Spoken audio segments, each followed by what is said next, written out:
good morning, everybody. Well, actually, it's afternoon now. I've kind of lost track of time. I know many of you were up late last night making final changes to your papers. I have notifications on my iPad, so every time you submit something, I get a notification. So I know many of you were up to the last minute submitting and resubmitting to getting it just right. I know I used to do the same thing. But something about the papers I want you to be aware of. I read every single word that you write. I think that you deserve that. You've put the time and effort into it, and I'm going to ensure that I go over your papers well. And if your paper is not written at a level for someone who is in 669, I'm going to ask you to make changes to it. And the reason being is that I think you deserve to get all of the points that you can. That's one. But the major reason is it's my duty to ensure that you leave this program with the skills to write an appropriate graduate level paper.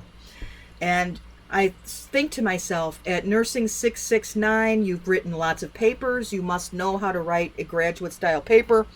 But I often get papers that have the word introduction written on page 2 instead of the title. I have papers where the title on page 2 doesn't match the title on page 1. So I do see errors taking place, and I can't account for past coursework, but I'm going to teach you how to write an appropriate graduate level paper in this course. Many of you will go on to your doctorate degree. I know you're all shaking your head no right now. I said the same thing. And believe me, when you get to that level, they will not let you make changes. The paper will be graded as is, and they're very strict. Most doctorate level programs don't let you make more than 2 to 3 errors in a particular area before it drops a full letter grade or more. So, for example, if you make 2 to 3 errors in APA format, and it means if repeated errors, so say you didn't make your heading bold, you get 1 point off for every heading that isn't bold. So you can see where quickly you can go from getting 10 points in APA to 0 points in APA. And it can really drag down your paper. So I want to teach you those skills so that you're ready. And you should have these already. I can't account for why sometimes the expectation for paper writing isn't upheld. And also, you might think, I tell students all the time, why do I have to write papers? I'm going to be a nurse practitioner, not a paper writer. Well, being able to formulate a proper paper gives me the idea that you have the critical thinking skills necessary to formulate a paper using logical reasoning. And you need to have those skills in order to formulate a diagnosis and treatment plan for your patients. So it is an important skill, but all right, I'll be quiet and go on to what the expectations are for this week as we start week 2. All right, let's go to week 2. You have a case study discussion due this week. Let's look at it. And this is a pediatric mental case study. And let me see.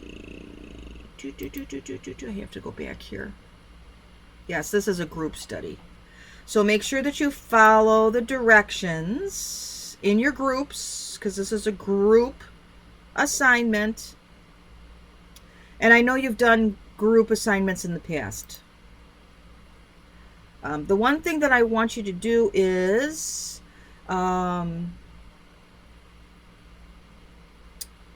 your group leader, you'll work together as a group. Your group leader is the one that's responsible for formulating one individual document. So whether she or he assigns each member a different number that has to be done, or you're going to do this piece, you're going to do that piece, however the leader designates this assignment to get done, that's between you and your group members. I don't have an issue with that. However, it is the group leader's responsibility to ensure that it is all put in one document. At the top of the document, you're going to have written all of your group members' names, and then you're going to submit it here to this reply link. This will allow other members of the group or other class to read your submissions, and it makes it a little easier for me to read the submissions. I don't want you putting it into a Word document and then attaching it here, because that makes it too difficult to read. I want you to copy and paste it and put it in there. Okay? If you have any questions, please reach out. I'd rather answer the question and have you do it right the first time than see that you've made an error and have you go in and have to repeat it. All right, so let's look at the groups here. For this is in my 138 cohort. I just want to make sure. Okay, good. Everybody's in groups. We have a designated leader. So hopefully that will... It's very similar to... I'm teaching patho, and it's similar to the way you did your patho groups. The overview for the week. This week we have our devotion, and this week we're focusing on things like eating disorders, substance abuse, mental health issues. And it's important when we're doing physicals on kids, these annual physicals, when they come in, that we evaluate these things. And we've got some great tools here that, please, I know that you're really busy right now balancing work, school, and family, but take the time to go through these resources that have been put here for you, because they're excellent tools to use. You're doing clinicals right now, so I know how tough it is to be doing clinicals and then doing coursework also, and it's a lot of work. But these tools that are here may be helpful for you in your clinical rotation. So take a look at those and see if they're of any help to you. Again, please, if you need to contact me for any reason, I want you to email me first. If I've not responded within 2 hours, email me again. If I again don't respond, there must be something wrong with my email, so please send me a text message. When you're communicating with me, please put your course number and your cohort next to your name so I know what class you are in. I have 5 classes right now, so I have to make sure that I know who I'm speaking to. And good luck this week. And another thing I wanted to mention before I close.